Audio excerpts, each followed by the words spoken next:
আসসালামু আলাইকুম। আমরা এখন দেখব Uttara bank limited assistant officer ক্যাশের রিটেন অংশটুকুর অঙ্ক সমাধান। আমাদের প্রথম অঙ্ক শুরু হবে। প্রথম অঙ্ক ছিল অনেক visited his cousins Rohan during the summer vacation. In the morning they both would go to swimming. In the evening they would play tennis.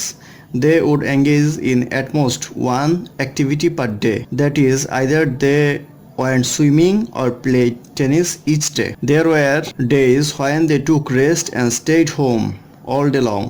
There were 32 mornings when they did nothing, 18 evening when they stayed at home, and a total of 28 days when they swam or played tennis. What duration of the summer vacation did Onik stay with Rohan? অর্থাৎ অনিক এবং Rohan summer ভ্যাকেশনে ছিল। তাদের দুইটা shift ছিল, একটা হচ্ছে morning, একটা হচ্ছে ইভিনিং। তো মর্নিং এবং ইভিনিং এ তারা সুইমিং করতে যেত মর্নিং এ, ইভিনিং এ হয়তো তারা টেনিস খেলতে যেত, এবং তারা প্রতিদিনই যে কোনো একটা অ্যাক্টিভিটিতে, সর্বোচ্চ একটা অ্যাক্টিভিটিতে জড়িত থাকতো। অর্থাৎ তারা যে কোনো একটা দিনে যে কোনো একটি অ্যাক্টিভিটিসে জড়িত থাকতো। এখন বলা হয়েছে তারা যেদিন খেলতো না বা সুইমিং করতো না সেদিন তারা রেস্ট নিত, এবং 32টা মর্নিং তারা কিছুই করেনি, এবং 18টা ইভিনিংও তারা বাসায় ছিল, কিছুই করেনি। আর টোটাল 28 দিন তারা সোয়াম করেছিল, অর্থাৎ সাঁতার কেটেছিল অথবা খেলেছিল। এখন তাদের ভ্যাকেশনের লেংথ কত? তো আমরা ধরি ভ্যাকেশনের লেংথ ছিল এন ডেজ। যদি এন ডেজ ভ্যাকেশনের লেংথ থাকে তাহলে বলা আছে 32টা মর্নিং তারা ফ্রি ছিল, তাহলে এন ডেজ থেকে 32টা মর্নিং বাদ যাবে।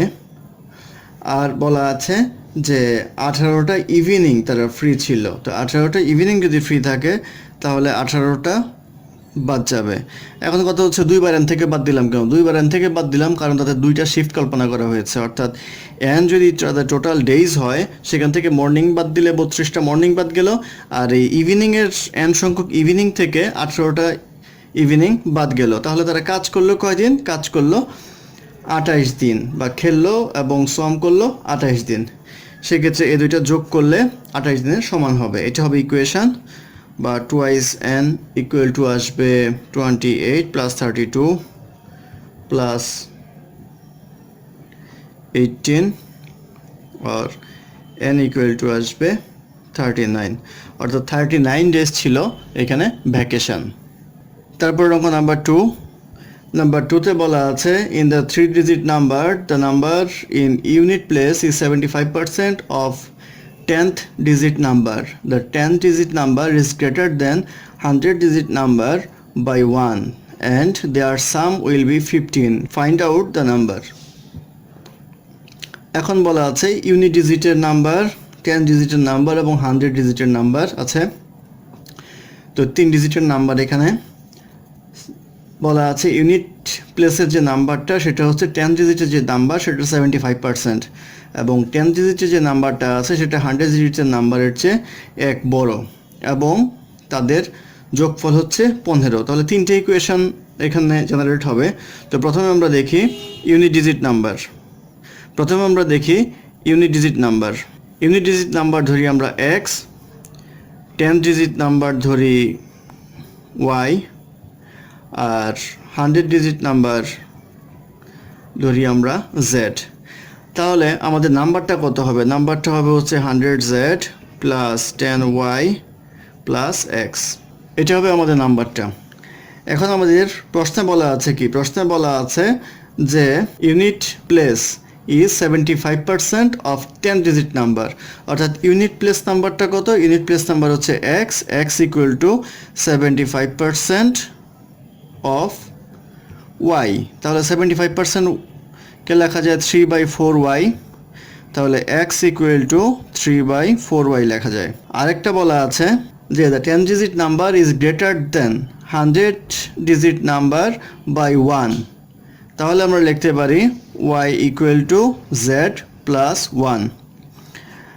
আরেকটা ইকুয়েশন আমরা জেনারেট করতে পারি, সেটা হচ্ছে দেয়ার সাম উইল বি 15, অর্থাৎ y plus z equal to হবে 15।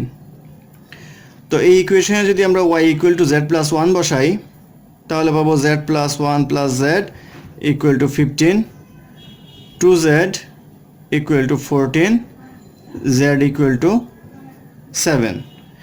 এখন এই জেডের মানটা যদি আমরা এখানে বসাই তাহলে ওয়াই ইকুয়াল টু পাবো 7 প্লাস 1 ইকুয়াল টু পাবো 8। এই ওয়াই এর মানটা যদি আমরা এখন এখানে বসাই তাহলে পাবো x equal two 3/4 into 8 equal to 6। অর্থাৎ এক্স এর ভ্যালু আসছে আমাদের 6, ওয়াই এর ভ্যালু আসছে আমাদের 8, জেড এর ভ্যালু আসছে আমাদের 7। সেই ক্ষেত্রে নাম্বারটা কত হবে? নাম্বারটা হলো আমাদের এই নাম্বারটা, অর্থাৎ 100z plus 10y plus x. তো এটা করলে আমরা পাবো 100 ইন্টু 7 প্লাস 10 ইন্টু 8 প্লাস 6। তো এটা করলে আমাদের 700 প্লাস 80 প্লাস 6 অর্থাৎ 786। 786 হবে ওই 3 ডিজিট নাম্বারটা, অর্থাৎ এটাই হবে ইকুয়েশনের আনসার। ধন্যবাদ আমাদের সাথে থাকার জন্য। আমাদের চ্যানেলটি ভালো লাগলে অবশ্যই সাবস্ক্রাইব করবেন এবং আপনাদের ফ্রেন্ডদের মধ্যে শেয়ার করবেন। আর কোনো অঙ্কে বুঝতে সমস্যা থাকলে অবশ্যই আমাদের কমেন্ট বক্সে লিখবেন, আমরা দ্রুত তার জবাব দেওয়ার চেষ্টা করব। ধন্যবাদ।